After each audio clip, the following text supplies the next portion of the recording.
Two birds with one stone. Number one, how does a habit, bad habit, good habit, is created? Say your young lad, your boy is in school, and he often spends time around smokers. What happens when you see these people? It creates an image, which creates a thought, because a thought has to come into realization through imagery.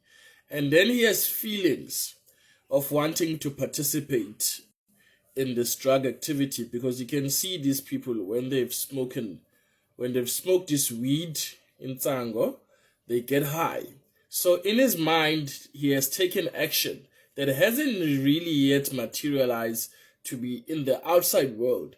Now, through the repetition, he's probably at home washing dishes or he's taking a shower. He's thinking about the weed. He's having the feelings. He sees himself smoking. Now, 3-4 days after the line, he then asks his friends, his peer group, if he can have a taste of this weed. And then he used the weed.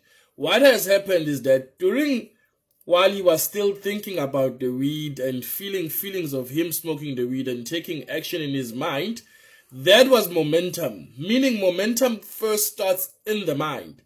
Had he thought the images of the weed and then had emotions of the weed, but took an action that is not going to have the weed, the momentum of him not being a person who smokes weed would have never taken place. All right, so that's where momentum begins. Momentum begins with thought, feeling, action. Thought, feeling, action. Before it then materializes in the outside world. Now, secondly, we have a very huge number of graduates, people who have graduated in different types of degrees and who are at home. Now, during the process when they were studying for whatever degree or diploma position, they had the momentum, meaning they had a momentum of continuous achievement. That's why they were being successful, passing their assignments and passing their exams until they got to the degree status. Now, because they're not finding employment, what has happened? The momentum that they had has came to a standstill, because it's to start something, to get it to move, than to keep it moving. That's why I used the explanation of a car, that a car starts with gear 1, gear 2, gear 3, and then picks up momentum, and then it's easy to keep it at that speed because it requires lesser energy than to get it moving from point zero.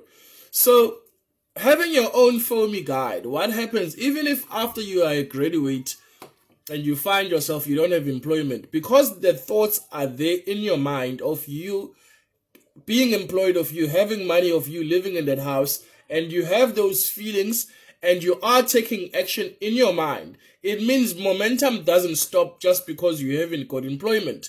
It meaning that even your behavior as a person who has not got employment does not deteriorate where you start entering into activities that really now anchor you down to be useless. Because you've not passed, you're not getting a job. You've passed, you're not getting a job. Now you are drinking. Now you are that person. Government, Ramaphosa, whatever nonsense. That arises because your momentum in the right direction has stopped. And what has happened now is you having momentum in the wrong direction, which also will take a lot of effort to stop that momentum. Alcoholism, you're smoking, you're taking drugs, to then now start